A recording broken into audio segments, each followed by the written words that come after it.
Et nous continuons cette édition avec les derniers développements de la fusillade en Californie, avec notamment une première photo de la tireuse Tashin Malik, qui a été obtenue par la chaîne ABC News.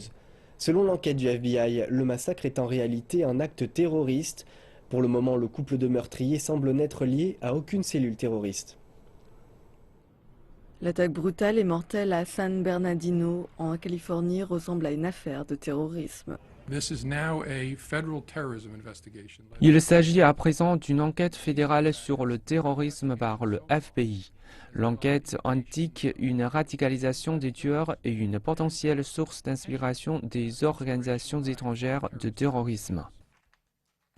Selon les représentants fédéraux, Tafin Malik, 27 ans, femme de l'équipe Mari-Femme, a tué 14 personnes dans un centre de services sociaux mercredi, prêtant allégeance au chef de l'État islamique sur Facebook au moment de l'attaque.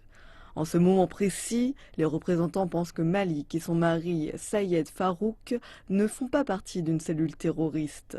Ils pensent qu'ils se sont radicalisés tout seuls et qu'ils se sont inspirés d'organisations terroristes pour commettre des meurtres en masse.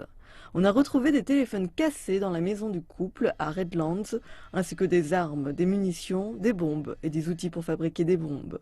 Les enquêteurs espèrent trouver des indices à ce mystère grâce aux appareils endommagés. Nous avons récupéré ces téléphones et nous continuons d'exploiter les données de ces téléphones. Nous espérons que les empreintes digitales laissées par ces deux individus nous mèneront à leur motivation. Vendredi, la maison de Farouk et de Malik est devenue un circuit surréel de la presse lorsque le propriétaire a pu entrer sur les lieux. Sans barricade et sans la présence des policiers, un groupe de journalistes a eu un accès libre à la maison. Le lieu a été fouillé par les autorités qui ont tout laissé sur place, comme des objets pour nourrissons et des photos de littérature islamique et des documents déchiquetés. Les habitants de la résidence sont sous le choc. J'avais l'habitude de voir l'homme réparer sa voiture tous les jours. Je ne pensais à rien. Je suis très étonnée, vraiment très étonnée. Nous pensons à Los Angeles, au comté d'Orange, à New York.